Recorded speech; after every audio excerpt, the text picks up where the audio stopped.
Governo brasileiro finalmente consegue fazer o resgate de alguns brasileiros que estavam no Líbano. Será que de fato o pessoal acabou? Quais serão os próximos resgates? Falar um pouquinho também sobre novos ataques que a Israel faz contra o Líbano, sendo que o Hezbollah também atacou posições em Israel, analisar aqui as possíveis consequências e inclusive a morte do terceiro líder do Hezbollah em questão de 2, 3 semanas, e falar um pouquinho também, pessoal, sobre as palavras dos Estados Unidos, principalmente do Biden, acerca de como vai ser a resposta de Israel. O Biden meio que se contradisse, pelo menos em relação ao que tinha falado durante a semana, e pede para que Israel não faça alguns ataques. Vamos entender aqui exatamente como. Mas, em compensação, o Trump, que é candidato à presidência dos Estados Unidos, dá apoio para que Israel faça ataque até instalações nucleares, e Israel responde, alegando como que deve fazer o seu ataque, falando que não descarta ataques, justamente às instalações nucleares do país. Para finalizar, falar um pouquinho também, pessoal, sobre a ONU, que vem cada vez mais desagradando Israel, dessa vez condenou as ações israelenses na Cisjordânia, alegando que são ações desnecessárias e desproporcionais, e o Stoltenberg, que é o ex-líder da OTAN, que garantiu, pessoal, que a Ucrânia deve ter que fazer algumas concessões territoriais para negociar com a Rússia. Enquanto isso, a gente tem o Edmundo Gonzalez, que foi eleito como presidente da Venezuela segundo a oposição, anunciando que em janeiro volta para a Venezuela para assumir o cargo de presidente. E a Rússia, que por meio de política oficial, deve combater a política de não incentivo à natalidade, até como forma de reconstrução do país. Como será essa nova medida do Putin, hein? Se vocês querem entender um pouco mais sobre esses assuntos, e muito mais também sobre geografia, geopolítica, atualidades, política, polêmicas, enfim. Tudo para você se manter sempre bem atualizado. Já se inscreve no canal, deixa seu like, compartilha esse vídeo, que eu, professor Ricardo, conto muito com a sua ajuda. Belezinha? Para quem não me segue no Instagram, @prof_Ricardo Marcílio. E pessoal, conto muito com o seu apoio, que eu estou concorrendo no Prêmio Best, a categoria de maior influenciador da educação brasileira em 2024. Pô, galera, me ajuda. Vamos trazer esse prêmio para a geopolítica, trazer esse prêmio para o canal professor Ricardo Marcílio, que eu conto muito com o apoio de vocês. Tamo junto? Link na descrição, pessoal, volta lá, que se ajuda bastante esse querido professor que vos fala. Belezinha? Então, bora lá pro vídeo, pessoal. Seguinte. A gente teve, como eu falei para vocês na introdução, uma notícia bem importante acerca do resgate de alguns brasileiros que estavam no Líbano pelos aviões, aliás, pelo avião, né, que foi disponibilizado da Força Aérea Brasileira. Eu comentei no vídeo de ontem que o avião deveria ter ido para o Líbano na sexta-feira, já que ele já estava em Lisboa ali, só esperando a autorização do governo brasileiro, em conjunto com as autoridades do Líbano, para fazer o resgate de alguns brasileiros. O problema não estava nem exatamente na intermediação em relação ao governo libanês. Afinal, o Líbano também autorizou a Rússia, autorizou outros países a fazerem os resgates. Mas principalmente em relação às intermediações. Porque a gente está falando, pessoal, de um país que está em guerra, com constantes ataques e tal, e o governo libanês não conseguia garantir a segurança do comboio brasileiro, que ia fazer o resgate de brasileiros que estavam em outras posições. Não exatamente em Beirute, na capital, mas nos arredores. Pelas informações preliminares que a gente teve, a Força Aérea Brasileira negociou e falou que, na verdade, não iria fazer o comboio, ou seja, só ia fazer o resgate dos brasileiros que estivessem em Beirute. Com isso, o avião foi em direção ao Líbano, resgatou, pessoal, 229 pessoas, sendo que 10 são crianças de colo e 3 animais de estimação, e partiu já em direção a Lisboa de novo para depois retornar ao Brasil, deve chegar inclusive neste domingo. Professor, que sensacional, acho mesmo, tá? O problema é o número estimado. A gente tem, segundo o Itamaraty, 3.000 pessoas que pediram para serem resgatadas do Líbano. O Brasil alega que ele consegue fazer por semana em torno de 500 pessoas por semana para fazer o resgate. Cara, conta de padeiro, né, bem basicona. Isso quer dizer que o Brasil pode demorar para fazer o resgate de 3.000 brasileiros cerca de 6 semanas. Em uma região em guerra, em uma região que Israel promete fazer avanços, ataques, e os ataques eles são contínuos, não só com o Hezbollah, mas com o próprio exército libanês, é óbvio que é uma situação bastante preocupante. 6 semanas é um tempo muito longo. Será que o Brasilzão vai conseguir acelerar esse processo de resgate de brasileiros? É questão para a gente se pensar. Outra notícia, pessoal, bem importante, está ligado aos bombardeios que foram feitos em Beirute e novos conflitos armados que estão sendo estabelecidos entre o exército libanês, Israel e também Hezbollah e Israel. Israel está partindo agora com novas ofensivas em direção ao sul do Líbano. Algumas brigadas a mais integraram o sul do país.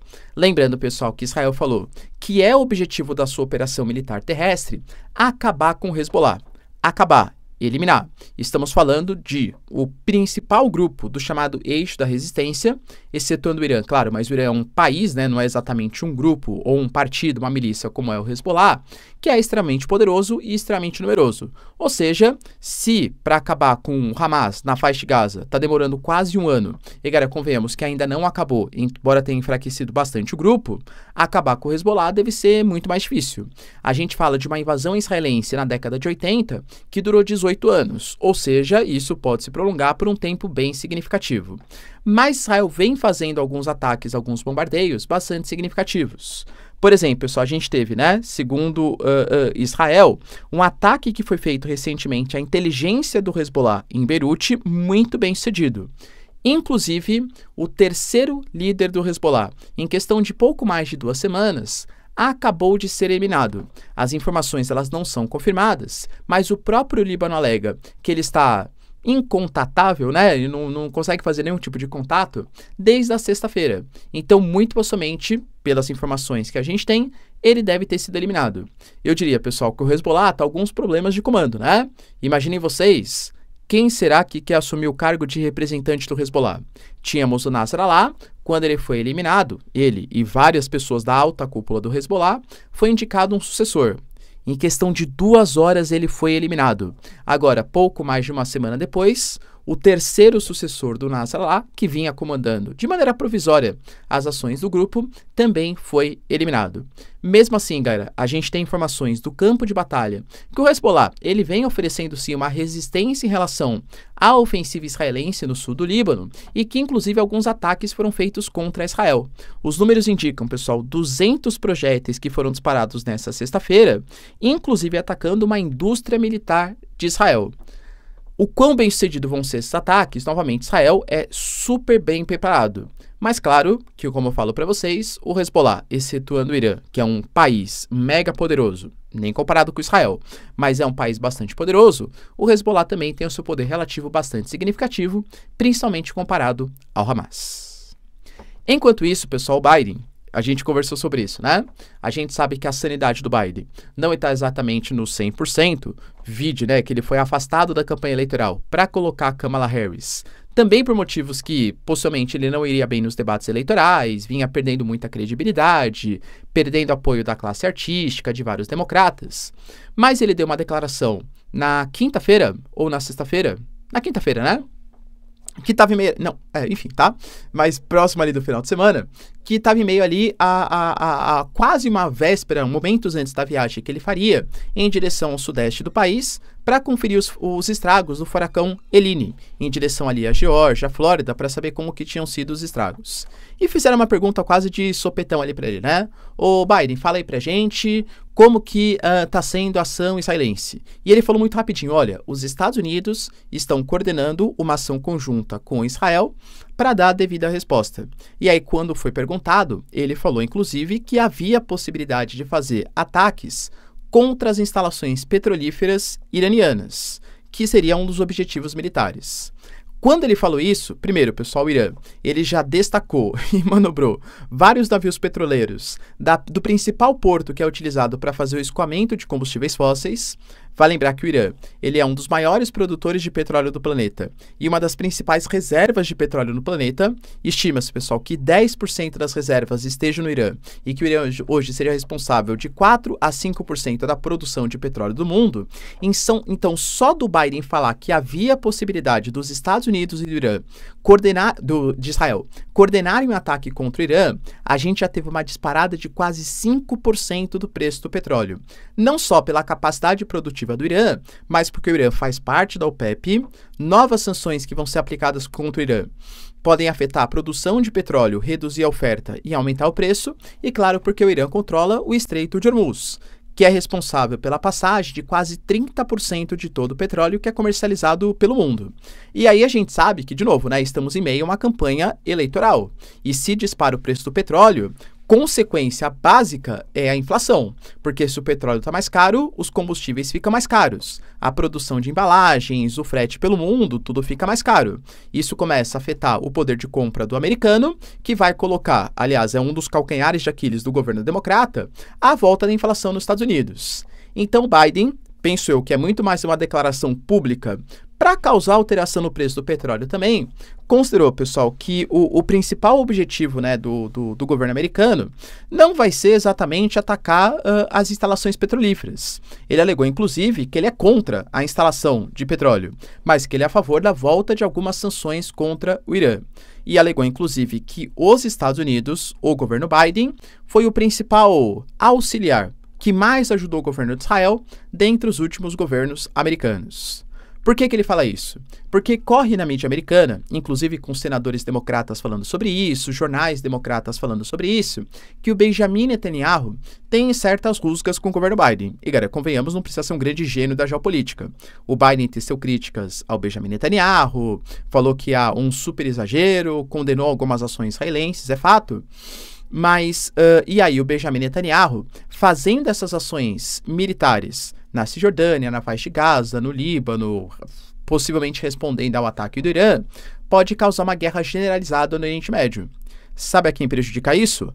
A Kamala Harris. Porque um dos pontos fracos do governo Biden, e também da Kamala, claro, além da questão da volta da inflação, da corrosão do poder de compra, é a sua atuação pífia, fraca no sentido geopolítico.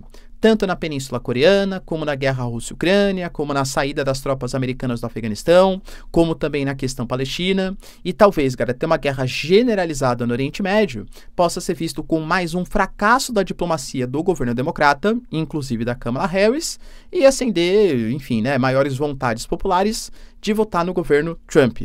Tanto que o Trump tá causando também, né? O Trump, ele falou, galera, que ele não vê sentido na declaração do Biden. Ele até falou, olha, quando lhe fizeram a pergunta pro Biden, a primeira coisa que ele deveria falar é que atacar as instalações nucleares é, assim, primordial. E depois o resto a gente vê. Visto que o Irã é uma ameaça aos Estados Unidos e, inclusive, falou que é uma intenção do governo americano, quando o Trump for o presidente, ter o seu Iron Dome, ou seja, um sistema parecido, né? De defesa aérea para foguetes, enfim, como tem Israel. De fato, pessoal, o Irã é uma ameaça para os Estados Unidos, e eu diria que principalmente ameaça contra o Trump. Desde que o Trump saiu do acordo com o Irã em 2018 e depois eliminou o general Soleimani, o Irã ele tem como um dos seus objetivos principais a eliminação também do Trump, inclusive dito pelo próprio Serviço de Inteligência dos Estados Unidos, e a gente teria tido, inclusive com informações da mídia americana, do próprio governo democrata do FBI, um sistema de hackeamento do Irã que divulgou alguns documentos pessoais do Trump para a campanha democrata. Ou seja, o Irã ele é totalmente contrário às ações do governo Trump, principalmente, não que goste do Biden, claro, né? Nem da Kamala Harris, mas principalmente contra o governo Trump. Então sim, possivelmente o Trump faria algum tipo de ação mais forte contra os iranianos, até para conter um dos principais inimigos. Israel deu algumas declarações nos últimos dias, nas últimas horas inclusive, no sentido que a resposta ela vai ser uma resposta surpresa e precisa, e também bastante séria e bastante significativa. Quando foi perguntado como que seria essa resposta, nenhuma opção está descartada, inclusive a opção contra as centrífugas nucleares, contra as instalações nucleares iranianas. Professor, o Irã hoje tem capacidade nuclear? Então, é a grande pergunta, a pergunta do século. Muito possivelmente, de novo, vou dar minha opinião, não tem acesso à IA, à inteligência iraniana. Enriquecer urânio a nível de fazer uma arma nuclear, a própria ONU coloca que sim, possivelmente sim. Isso não quer dizer que você tem necessariamente a capacidade para produzir uma arma nuclear, porque a gente fala de um processo de ter a capacidade de aquecimento de urânio para depois conseguir converter isso em um artefato que seja de tamanho necessário para colocar no míssil, no dispositivo, para que consiga viajar a longas distâncias. Então, acho que esse processo, a não ser que tenha algum tipo de repasse técnico dos russos, chineses, que já tem essa tecnologia, mas se for com tecnologia própria iraniana, talvez demore um pouquinho mais do que o processo que vem demorando até o momento. Mas, de novo, é especulação. Existem pessoas que especulam que o Irã já teria até a sua própria capacidade nuclear. Então, Israel talvez veja, né, um perigo nas instalações nucleares iranianas, justamente porque os ataques que aconteceram, por exemplo, com 180 mísseis iranianos contra Israel, se tivessem carregados com alguns desses mísseis com ogivas nucleares, adeus Tel Aviv, entende? Então, claro, é um risco para Israel. Israel não descarta. Professor, você acha que o ataque vai ser feito a essa maneira? É difícil a gente saber, tá? Muito possivelmente não, por conta das pressões internacionais. Agora, como vai ser esse ataque sério, preciso, que Israel fala? Temos que aguardar as cenas dos próximos capítulos. O que você acha que vai ser, galera? A gente tem algumas opções, né? Um ataque contra as bases militares iranianas, contra líderes iranianos, talvez até contra o Ali Khamenei. Ataques, por exemplo, contra instalações petrolíferas, ataques contra as instalações nucleares. Façam suas apostas. A gente teve também, pessoal, mais uma vez, a ONU tecendo grandes críticas contra Israel. Israel, além das operações na Síria, as operações no Líbano, a possível resposta contra o Irã, também está fazendo operações na Cisjordânia. Cisjordânia, que eu comento com vocês, cada vez mais radicalizada. Até talvez por grande parte dos palestinos não verem a opção de uma solução de 2 estados, tal, e a China recentemente juntou uma série de movimentos palestinos, inclusive Fatah e Hamas, que são brigados desde 2017, nas últimas eleições ali na faixa de Gaza, eles se reuniram e definiram objetivos em comuns, que é a criação de um Estado palestino. Como que esse objetivo em comum vai ser atingido? Por vias pacíficas, por vias de eliminação de Israel? Não dá para saber. Penso que é a segunda opção, tá? Ou seja, há uma tendência de uma radicalização do Fatah e do aumento de movimentos radicais também na Cisjordânia. E Israel fez algumas operações militares nessa sexta-feira contra contra o campo de refugiados na Cisjordânia. Esse ataque, pessoal, contou com 18 mortes, visto que atacou um prédio que também continham civis.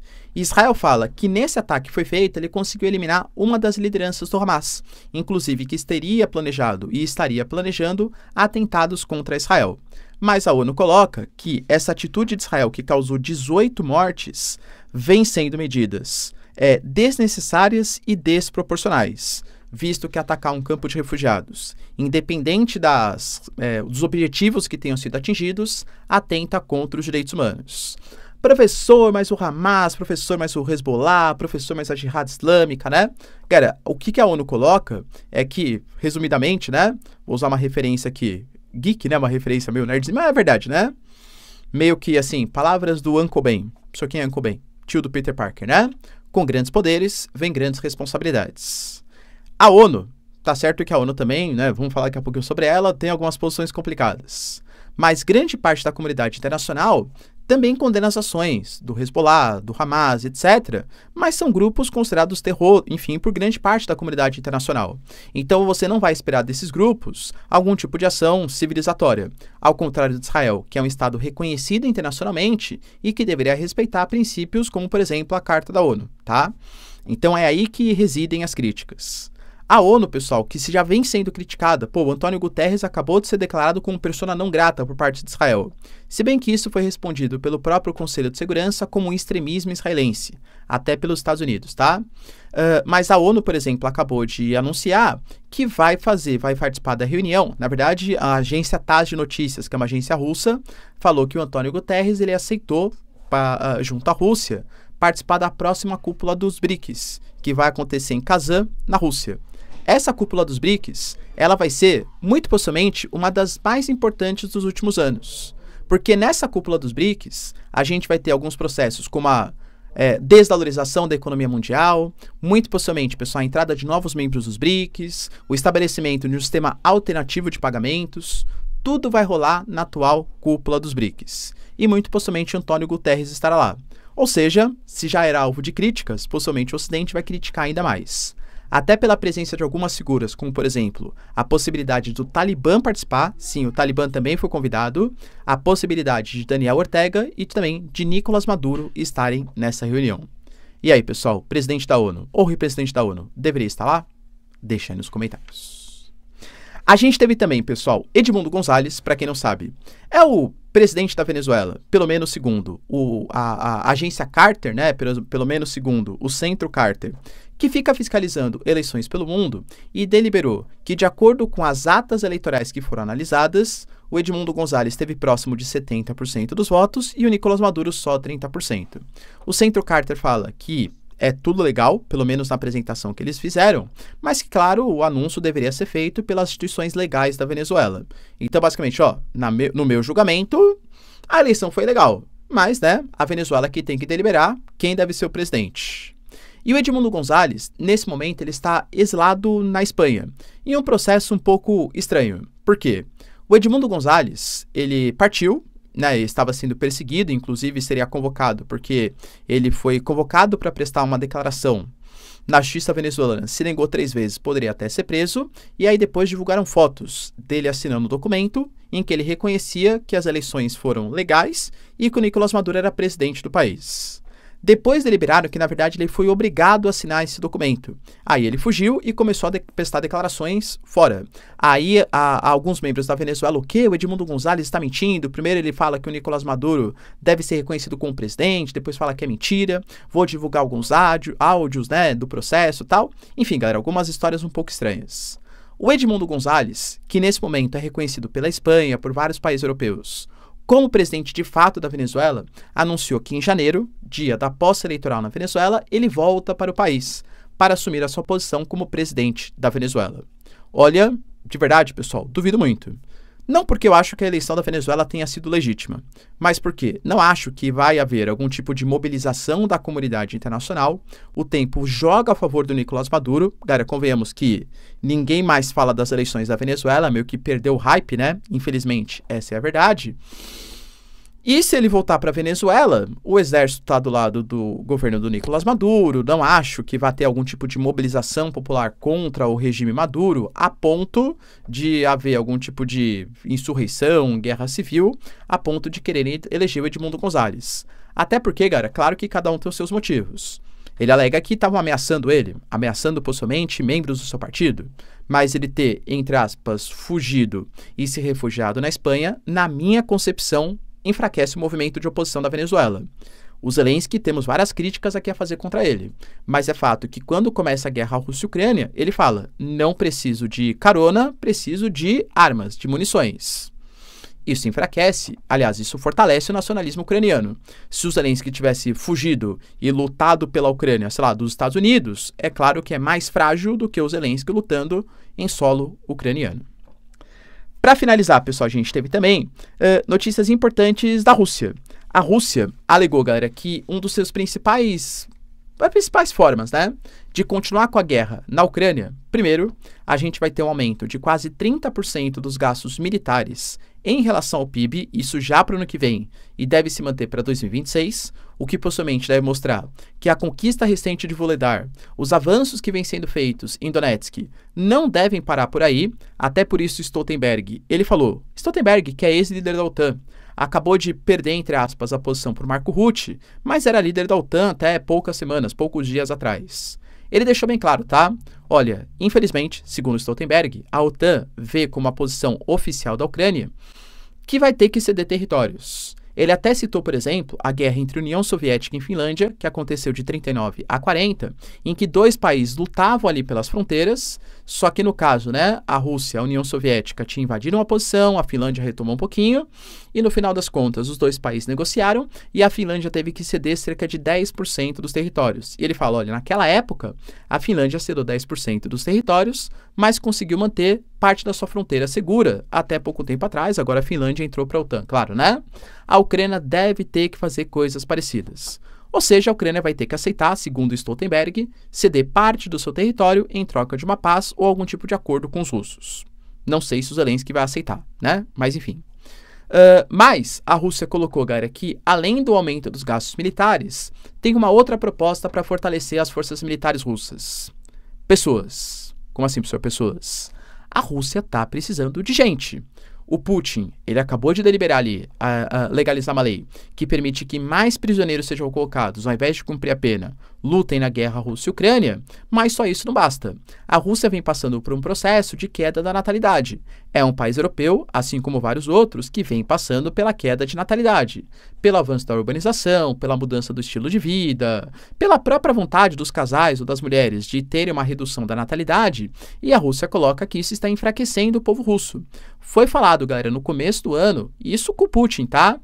Que pelo menos 2 filhos por casal para manter a população. E de fato, né? Pai e mãe, filho 1, filho 2, pai e mãe morre e você mantém a população.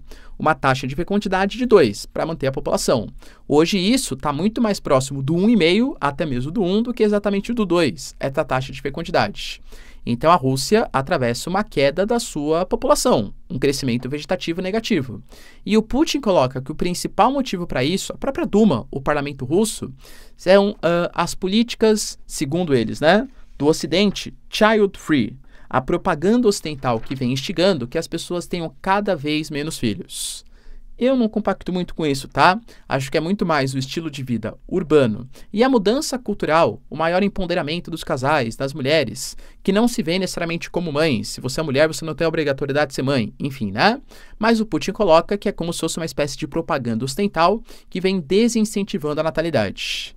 Então, o parlamento russo deve aprovar essa semana, o Peskov falou, que é o porta-voz do Putin, tá?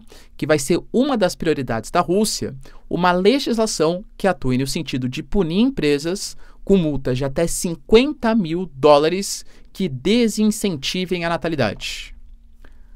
O que é você desincentivar a natalidade? Não sei, tá? Será que tem algum tipo de filme? Porque isso vai afetar também, inclusive, não, produções culturais, tá? Músicas, filmes, peças teatrais, livros. Terem produções culturais, sei lá, com personagens homossexuais, é um desincentivo à natalidade? Você, sei lá, falar do empoderamento feminino, é um desincentivo à natalidade? Não sabemos, tá? Mas fato é que isso vai ser utilizado, muito possivelmente, para aumentar o tom repressivo, em relação às produções ocidentais. Beleza, pessoal? Deu para entender os principais acontecimentos? Se vocês curtiram o vídeo, então, ó, já deixa o like, se inscreve no canal. Tamo junto, beijos, abraços e tchau, tchau.